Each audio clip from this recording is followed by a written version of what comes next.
one of your speeches, I saw you gave a challenge to those in the C-suites, become an undercover boss. Why?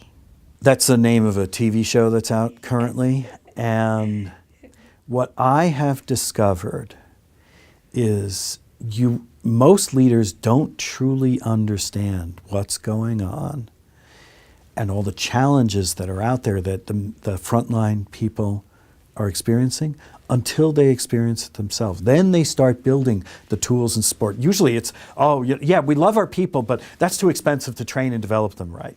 So there was one global retailer a few years ago. They were having difficulties with their stores. And I took the senior team, about 25 people, and I put them in the stores for a while. And everybody was had a store job for a day. And the one that was most telling was the CFO, the Chief Financial Officer. He's in charge of all the money. Billions of dollars he's in charge of. But he only sees it in Excel spreadsheets. We made him a cashier for a day. And he didn't last a full day. After a half day, he threw up his hands and said, how the hell do we make money in this place? Because he was so frustrated by the things that he assumed, and by the way, Mom taught me the definition of assume. You make an ass of you and me. He assumed, by all the Excel spreadsheets, he understood what was going on.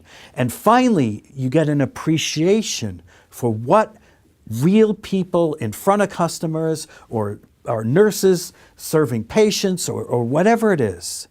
You get a real appreciation for how hard the work is and how much it takes to get the work done.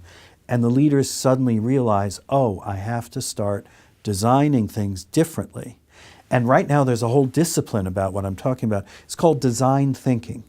But again, the design thinking, the essence of it is the same word I boiled down earlier. It's empathy.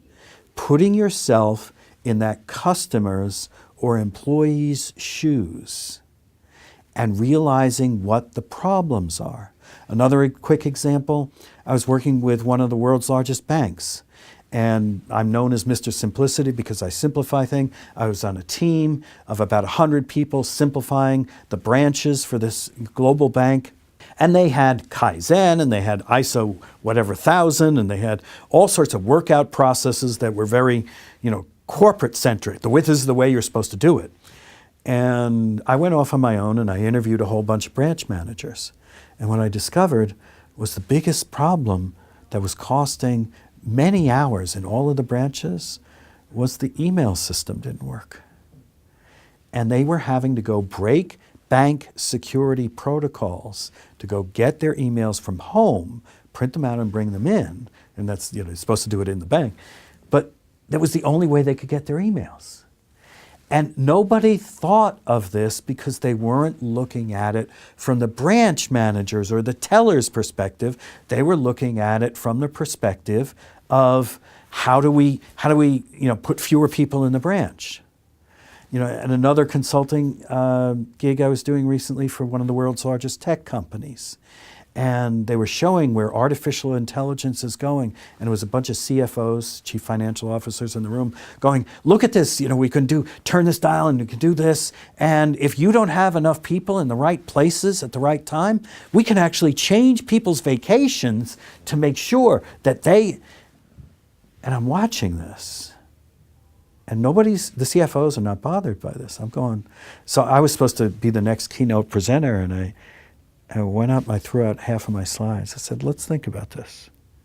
Just turn a knob, and there's a single mom out there that's very loyal to your company. She's a loyal employee, and for 3 years, she's been saving for a vacation to take her 3 kids, to Disney World, and you just screwed that up.